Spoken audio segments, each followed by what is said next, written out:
যে এই নির্বাচন অনুষ্ঠান নিয়ে কোনো রাজনৈতিক ব্যক্তি বা গোষ্ঠীর বক্তব্য, মন্তব্য কিংবা নিত্য নতুন শর্ত বা শর্তের প্রস্তাবনা সামগ্রিকভাবে জনমনে বিভ্রান্তি সৃষ্টির একটি কারণ হয়ে দাঁড়িয়েছে।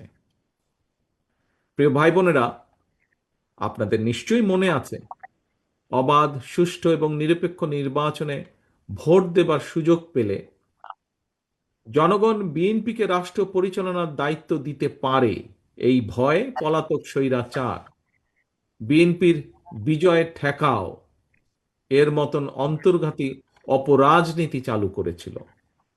দেশের নির্বাচনী ব্যবস্থাকেও গত 16 বছর 17 বছর ধ্বংস করে দিয়েছিল।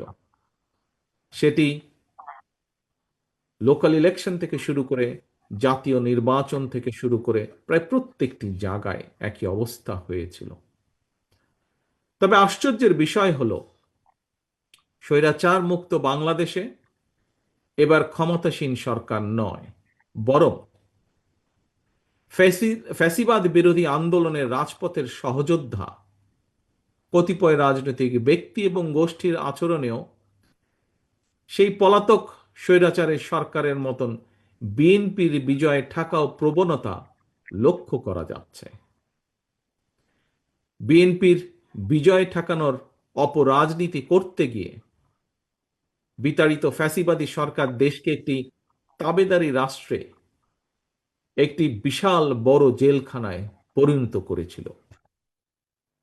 বর্তমানে ফ্যাসিবাদ মুক্ত বাংলাদেশেও যারা মনে করছেন নির্বাচন দিলে জনগণ ভোট দিয়ে বিএনপিকে সরকার গঠনে সহায়তা করবে, যারা এই চিন্তা থেকে বিএনপির বিজয় ঠেকানোর জন্য নানা রকম অপকৌশলের বা শর্তের বেড়াজালের আশ্রয় নিচ্ছেন, তাদের দৃষ্টি আকর্ষণ করে বলতে চাই, রাজনীতিকে রাজনীতি দিয়েই মোকাবেলা করুন।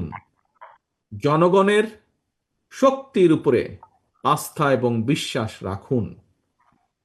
বিএনপির বিজয় যদি জনগণ দিয়েই থাকে, সেই বিজয় ঠেকাতে গিয়ে জনগণের রায় প্রদানের পথ রুদ্ধ করবেন না।